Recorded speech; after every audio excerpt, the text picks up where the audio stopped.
We're at page 59. Is that book? Oh, well, nobody's time. We were talking about Avraham Avinu, Avraham, our forefather.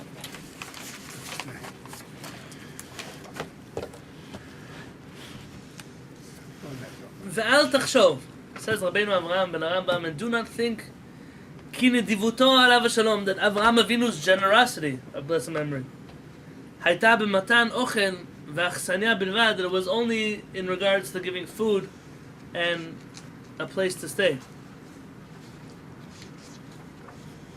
Shezot hayta hamala hapichuta b'malot nedivuto.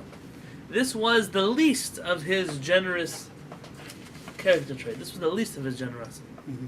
Hosting people, giving them to eat, that was from the smaller things that Avraham Avinu did.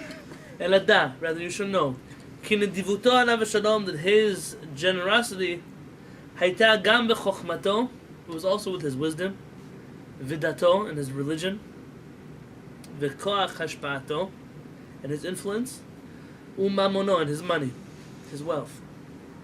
We spoke about this earlier in the chapter, that there are more ways to be generous to people than just to give them money. Sometimes putting in a good word at a job for them. Sometimes it's giving them sage advice. It's giving them from your area of expertise. There are many ways that a person can help someone else, bringing the HaShamayim back to the service of HaKadosh Baruch Hu. Nidivuto b'chukhmato, his generosity and his wisdom, what was that? Ki hu alav shalom hayam melamed. He would teach, umoreh livnei adam, and he would guide the people, et yichud shem Hashem v'dachei Hashem, the unity of Hashem and His ways.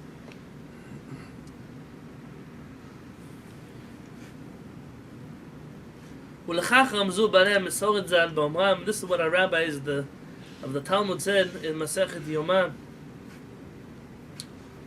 Some people pronounce this Gemara as Yuma. Yuma is a place in the United States. In Arizona. Yoma is the Masechet in the Talmud. Right. Why they got it confused, I have no idea. Uma is where the wrestler going on. And Uman is where in Ukraine. Okay, good. V'Avraham Zaken, it says Avraham was old, that's a verse in the Torah. What does that mean, he was old? V'yoshev b'yeshivaya, he was sitting and teaching in a yeshiva. What does that really mean, though? They didn't have yeshivas, the guys with black hats. No, why does yeshiva have to long, conjure this image of shuckling black adders? And sitting over a Talmud. It's a place where people are studying about HaKadosh Baruch Hu and how to live a life of godliness. But if nothing was written down in those days... There was still what... So Avraham Avinu was a teacher. Sefi Yetzirah? It could be Kabbalah. I don't know. Here, Pshat is... It talks about Shem and the yeshiva Shem and I've always wondered about that because... What were they studying in Yeshiva? Right. Well, the world already had 17 years. the 7 mitzvot of Noach, so clearly that was enough already to study. But was it an intellectual study with writing and books? I believe that it was much more esoteric. Much more authentic. You weren't reading and translating books as much as developing ideas, learning a spiritual path. Books came as a way to help solidify that path, and in essence distracted us from the path. I mean, today you can go to yeshiva where, because of all the books, no one even talks about Hashem anymore. This is the new problem of the yeshiva. We study Talmud all day, and aside from praying, we don't mention Hashem's name. I know the Rambam, I know the Ramban, I know Rashi, I know the Ibn Ezra, I know the... What does Hashem want from me? We don't ask that question. So, they were studying something. The unity of Hashem, and the way to serve Him. As it was relevant in Avraham Avinu's generation to the non-Jews around him. Yeah, I don't see him as like a Rosh Yeshiva type. He's opening his home and feeding and it's sharing. very funny that you say this. I believe that in our head we have this model of this Eastern European Rosh Yeshiva. Yeah. But that's not the only type of Rosh Yeshiva there was. What about the generations of the Shoftim? They were warriors. They would go out to battle, spears, shields, swords, and come back and teach Tanakh. That was our style of Rosh Yeshiva has changed over time. I mean, today you're kind of getting back to that model. You can go to a Hesder Yeshiva, an Israeli army yeshiva, where the rabbi of the yeshiva is also a high-ranking officer in the military. That's a new thing in the Jewish world, but it's not really so new. We're just going back in time. That's how it used to be.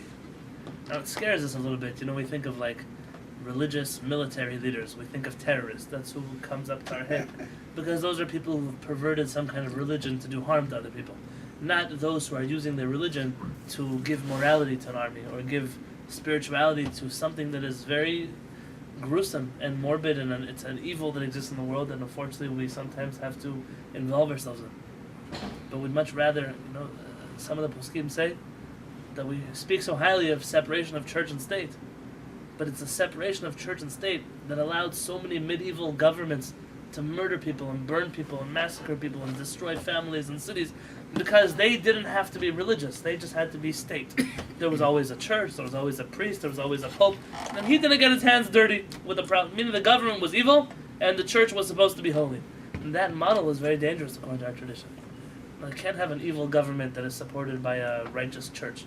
It must be that there's an influence, that a government should not be evil, but it should be the lighthouse. But what if the church itself is evil? Because the church also had political power. Oh, very good. At a certain So point. I don't believe the church was as innocent as they would like to pretend throughout the periods of history. And very often the church and the government were in the same bed together. This is the problem of history. That's why people ran away from that's why they wanted a separation of church and state. Right. I'm not telling you that either one is a solution, but rather Avraham Avinu was trying to perfect the world, and we see him as a Rosh Yeshiva. The term yeshiva, it could be his Shabbat table that he's sitting at, teaching the Torah. But Avraham Avinu was trying to, and we know that he made thousands of people into believers in Hashem. So clearly he was very What effective. happened to those people? Oh, what happened to them? Thousands of people disappeared after the meals. It's a great question. What happened to all the people before that who knew about Hashem and they were the children of Adam HaRishon? What happened to them? Melchizedek. I don't think it disappeared. It's probably just scattered out. The That's all. Rambam tells us that as people went on, it's very hard to believe in a God that you cannot communicate with. This belief in Hashem is it requires a certain discipline.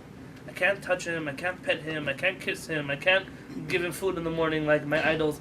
And so people had to have something tangible they could connect to. That's where Yeshua came from. So it began as I'm not worshiping the sun. Just the sun is the servant of God, and clearly it's much greater than I. And so I'll serve the sun and serve Hashem through the sun.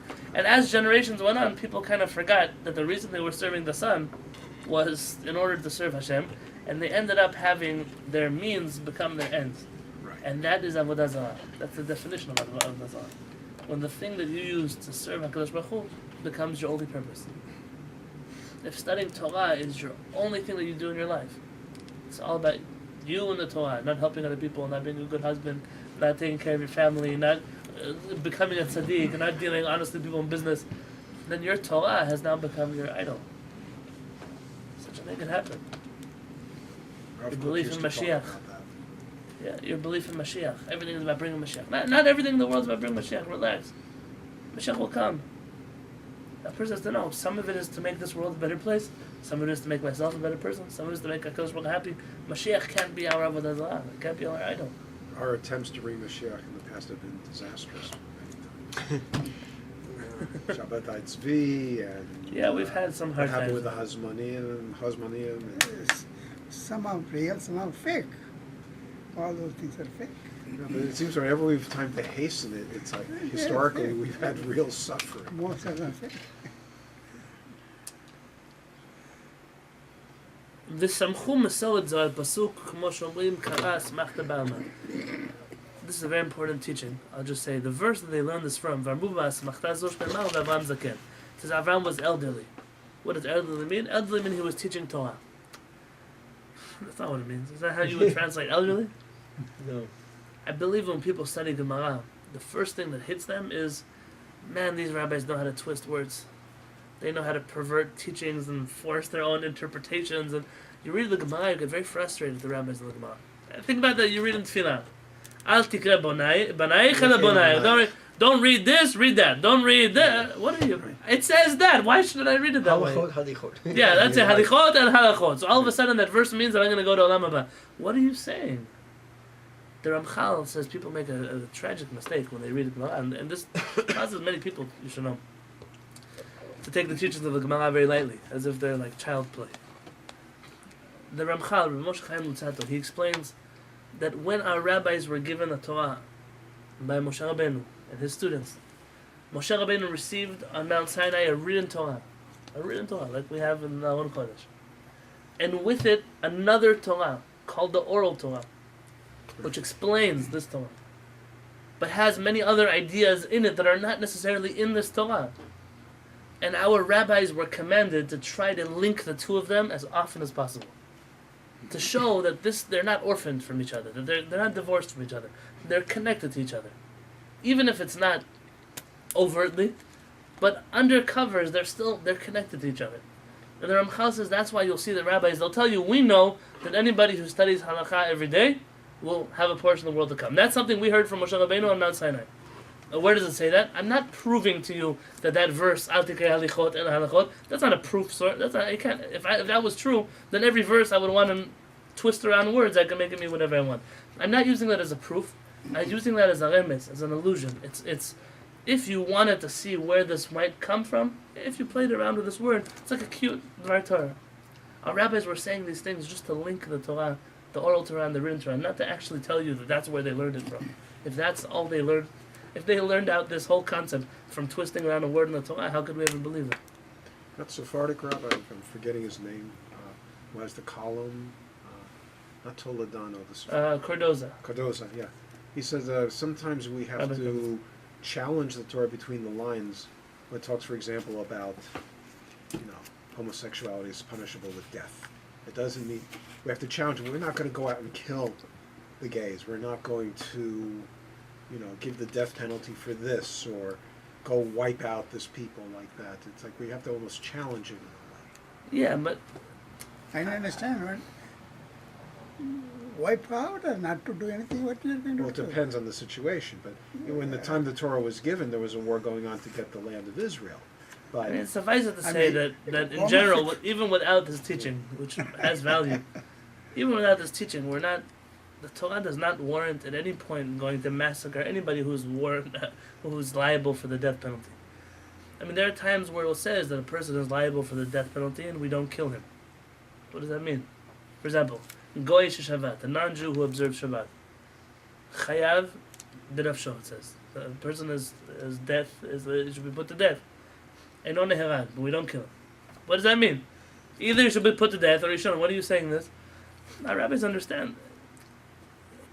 A non-Jew who decides that Friday is his new Shabbat or Sunday is his new Shabbat, he's spiritually cutting himself off from the true concept of Shabbat. He's damaging his neshama. It doesn't mean I have to run after him to kill him. That's not what the Beit Din is required to do. But our tradition already tells us that you can't just hang a bunch of people in a Beit Din. Once every 70 years, we executed somebody in front of a Beit Din. So those who are trigger happy in our tradition, we're never allowed to be part of the ruling faction. We're never allowed to be Dayanim and a Beit Din. Those are very dangerous people. Peretz once told me that all the zealots you see in Yerushalayim, he says if they were Christians, they would have been crusaders, and if they were Muslims, they would be jihadists. They're not Jewish, and because of that, they're fanatics. They're fanatics, and because they use their Judaism to be more fanatic. Don't think that they come from any kind of Torah ideal. If they have 101 verses to back themselves up with, that's great, but they're not doing it because of the Torah. They're doing it because their nature is to be violent. That's why when our rabbis tell us that Pinchas, remember Pinchas? He ends up killing the Nasi, the prince, we say that it was Pinchas ben Elazar ben Aaron HaKohen. Who was Pinchas, the son of Elazar, the son of Aaron. Our rabbis say, what? I know who Pinchas is. Why do you have to tell me his lineage now? This story, what is the lineage? How is it important in the story? And our rabbis tell us that it is important to tell you that what does Hashem bless him with? Priesthood. What's the word that Hashem uses? Kahuna. Go on. Briti Shalom. I give him the covenant of peace. Man, you give him, of all the people in the world, the covenant of peace? Maybe a covenant of zealousness or a covenant of being a general in the Israeli army, but of peace. Because Pinchas was not a zealot. His soul was not a zealous soul. He was the grandson of Aaron, the one who ran around to make peace between people. And if he took a spear into his hands and decided to do justice, it wasn't coming from a place of my nature is to kill people. It was coming from a place of my nature is to be peaceful. And that's why I have the right to be zealous. Because I'm not acting out of my animal instinct, I'm acting for my soul. If he didn't do it, many, many more people would have died in the So Hashem confirms this and says, yes, that's why Pinchas, I'm blessing him, he's going to go back to his ways of peace. I mean, once zealousness gets in your blood, it kind of takes... Hashem says he's not a zealot, but someone who's always been a zealot. And then you should know Kabbalah it works like this too. There are some people that all they could talk about is one Avera. That's whole life, it's their Avera. They're talking about, stop. I'll give you an example. Not a graphic one. There's a new thing now, stop talking in shul. It's not a new thing. It's been a while. The Jews have been talking in Beit Knesset for a long time. Our Mekubalim link some pretty terrible disasters with speaking in the Beit Knesset. Not coming today from a Kabbalistic perspective. Our Mekubalim, these people today are starting these campaigns, putting up signs, getting rabbis interviewed that they don't talk on the shul. And Shaar. If people are talking in the Beit Knesset, it tells you something about the service that is happening in the Beit Knesset is making people bored. Or the education that you're giving them at school, that they're coming to shul and talking, clearly you didn't turn the light bulb on in their head of why coming to the Beit Knesset is important. If you've ever been to Beit Knesset on a Friday night, nobody talks on Friday night. Why? The people who are coming on Friday night didn't come for a social club. They just got back from work, they're running back to dinner. And the people who come, those people, they don't come for classes during the week. They show up for Shabbat morning. It's their social time to go out during the week. So those people, they're not necessarily, they're not bad people, but they're not necessarily coming to the Beit Knesset in order to learn, in order to pray, in order to grow. They're coming, so they're here, but they're waiting for Kiddush to happen. So meanwhile, they talk. But it's a symptom of a problem. It's not the problem. But let's put this aside. So one rabbi, all he could talk about every day, every of his life, he's how can you talk in shul? He's the one who shushes people. He gives lectures. They put out his CD. He made a movie. I don't know. This rabbi says the Kehillat. This rabbi, you should know, in his previous Gilgul, in his previous reincarnation, spoke in shul all day long. Said if you want to know what Avera a person did in their previous life, look at the one they always talk about. A person who's busy guilting other people into not doing an Avera, same Avera over and over and over again, you should know that it says about his neshama that he was guilty of this. That's why he came to the world. And just like he was a fanatic in doing the Avera in the other world, so too in this world he's a fanatic of trying not to do the Avera. Because extremes they always exist. They say a reformed alcoholic is like the most impossible person in life. Okay, very interesting. Right? So this is, they're always... It's the same idea. You see somebody who... that's one of these guys from the Notori Karta. Before he was a Notori Karta, before he was even religious, he was always picketing places on college campuses, whatever. So it makes sense that once he became from... No, it's a famous person. Once he became part of the Notori Karta, so of course he's going to be the guy with the picket fence. This is picket signs and everything else. This is who he is. This is his neshama. This is what he's all about. That's who I saw. So it doesn't surprise us anymore. These things don't surprise us anymore. Let's finish just the paragraph. והתורה גם כן רמזה על זה באומרה ואת הנפש הרסו בחרן. The Torah says the souls which they made in Haran. That's who's they? Avraham and Sarah. ותרגם אונקולוס, and Unkelus tells us ויית נפשתה דשעבידו לאורייתא בחרן. These are the souls that they committed to the Torah in Haran. Again, Zev's asking, so what is the Torah that he's talking about? Torah is the way a person should live their life with Hashem in the world. It doesn't have to be the book of the Torah. These are the souls which Avraham Avinu and Sarai Menu, we said they converted people. Converted them to what? Judaism wasn't around yet. Converted them to belief in one Hashem.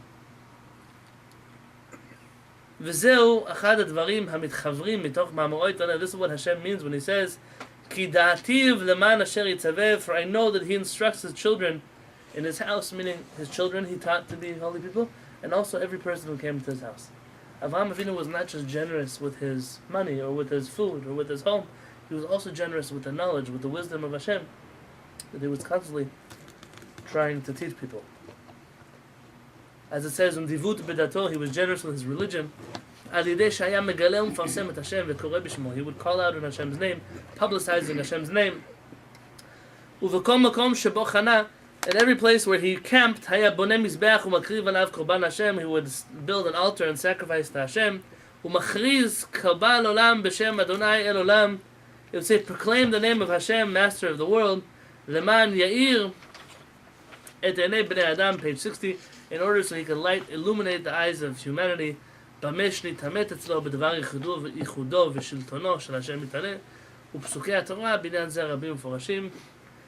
wanted to educate humanity about the truth of Hashem, and the psukim of the Torah are very...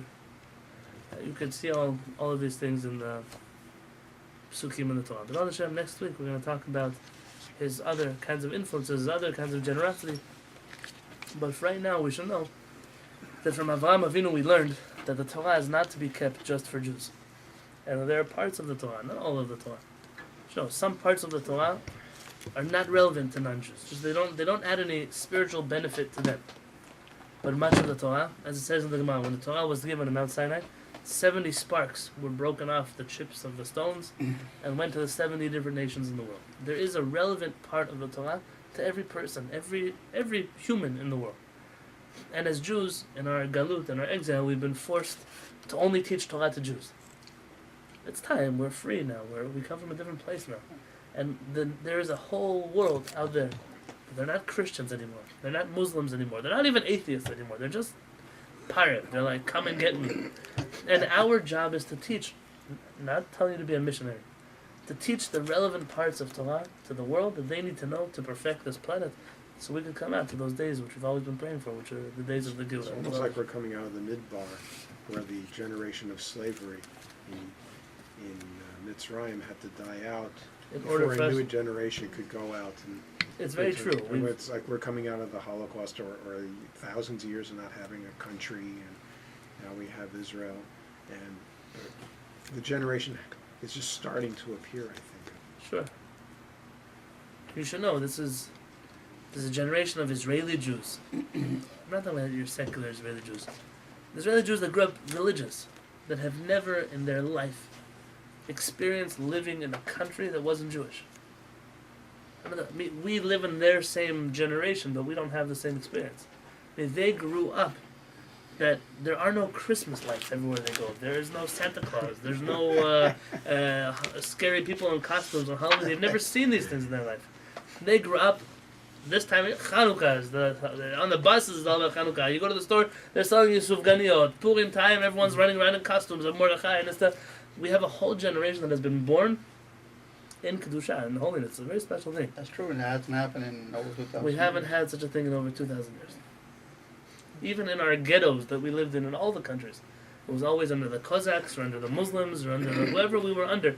We were never in our own free place. You know, some tax man could run. You think you're living in your own ghetto, and some tax man will run through there and say, "Oh, everybody owes 50%. You're Just all for in being 50% Jewish, right? tax bracket." Yeah. Yeah. So- And this is, we don't have such a thing. We've never, I mean, the closest we get to non-Jewish oppression are enemies of the state of Israel that are Arabs from Gaza, from wherever else, from other countries around us. But we also have an army for the first time that stands up and protects us from that. That's something we've never experienced before either. When were we able to call out, say, hey, we have a general, we're sending troops up north. That's how we're going to protect the Jews. Or a police force, Not or a police border force. force. Never in our life do we have such a thing. You never can really appreciate that until you've had like unusual military experience in Israel. It seems like to me, like you can see the planes fly over or whatever. But I sat at a bus stop. We're waiting for the bus, and all of a sudden I saw there's kind of like one tough looking grizzled older guy, like a 60-year-old, looked like a real strong guy, but sitting on the bench, and we're just like, how you doing? Hello. All of a sudden, like 2-3 big military vehicles, like double the size of a Humvee, come zooming up right up to the bus stop. Like, this isn't our bus, and they look like they're ready for some serious, they had some serious hardware. I mean, there's like the guy driving had like one of those big helmets on, and there was all kinds of like special communication antennas and all kinds of gear undercover in the back, and they just like zoom up, and then they all just kind of like salute at this guy sitting next to us, and they jump out, and they're all just looking so proud, and like, look at Am Yisrael, look at our army, it's such a powerful scene, Very special. and very special, and this older guy jumped up like he was a 20-year-old gymnast, and just like whoop, leaped into the car, and he just like, salute everybody go, and he's some kind of general, and he just Needed a ride. it's like An he needed a ride, and they're all. But listen to this. You have to know, we come as Americans, Israel, we sound like, they think we're crazy. Like, we're kissing soldiers, we're handing out, like, candies to them. But you guys are crazy. Like, what's so special? They don't even, you're already in a generation in Israel that doesn't even think this is so special. Like, this is just, Muvan Melav, this is self-understood. You grew up in a country. We have already an army. They're not, like, people aren't even really Zionist anymore. They're just, this is life. Life is that we're Jewish. We have a country. We Americans are the weird ones that come like super excited and like, oh, we're so proud of it. Like, this conversation wouldn't happen in Israel. because Israelis would think we're making it would be like us, on Governor Drive, there's a bus. Like, there's a bus, it's a bus, a University City bus. They're like, are you crazy? There's been a bus here for how many years, right? But when University City was first built and they added a bus line to University City, that was probably pretty exciting. But, Baruch Hashem, we're lucky to live in a generation. Only have Hanukkah lights. Only